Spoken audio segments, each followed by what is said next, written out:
அஸ்ஸலாமலைக்கும். Hi friends. இந்த ஈத்க்கு பிரியாணி செய்ய தெரியாதவங்க கூட நான் சொல்கிற மெத்தடில் செஞ்சீங்கன்னா பிரியாணி ரொம்ப ஈஸியாகவே செய்யலாம். எப்படி செய்கிறதுன்னு பார்க்கலாமா?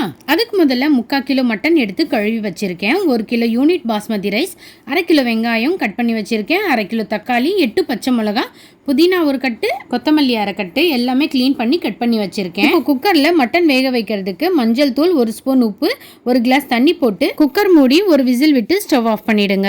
இன்னொரு அடுப்பில் 1 கிலோ அளவு பிரியாணி செய்கிற மாதிரி பாத்திரம் எடுத்து வச்சுட்டு 1/2 கிலோ ரீஃபைண்ட் ஆயில் போட்டுக்கோங்க. எண்ணெய் சூடானதும் பட்டை, லவங்கம், ஏலக்காய், ஸ்டார் பூ போட்ட பிறகு கட் பண்ண வெங்காயம், 8 பச்சை மிளகா போட்டு வதக்கிக்குங்க. உப்பு நான் 2 ஸ்பூன் போட்டிருக்கேன். மட்டன் வேகிறதுக்கும் போட்டிருக்கேன், பார்த்து போட்டுக்குங்க. இஞ்சி பூண்டு பேஸ்ட் 200 கிராம் சேர்த்துட்டு நல்லா மிக்ஸ் பண்ணி விடுங்க. வேக வச்ச மட்டன் தண்ணியோட போட்டுக்கலாம்.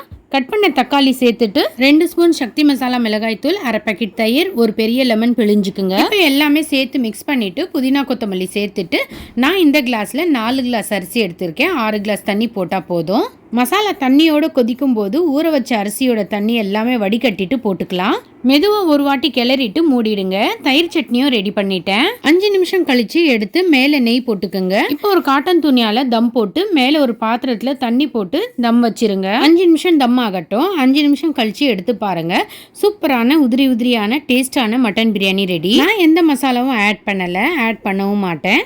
நான் செஞ்ச மாதிரி பிரியாணி செஞ்சு பாருங்க, உங்களுக்கும் பிடிக்கும். வெளியில 2 பேருக்கு சாப்பாடு எடுத்து வச்சுட்டு நைட்டு சாப்பிட்டுட்டு மீதியை சஹாருக்கு வச்சுட்டேன். பிடிச்சிருந்துச்சுன்னா லைக் பண்ணிட்டு சப்ஸ்கிரைப் பண்ணிடுங்க. என்னுடைய பேஜையும் ஃபாலோ பண்ணிக்கோங்க.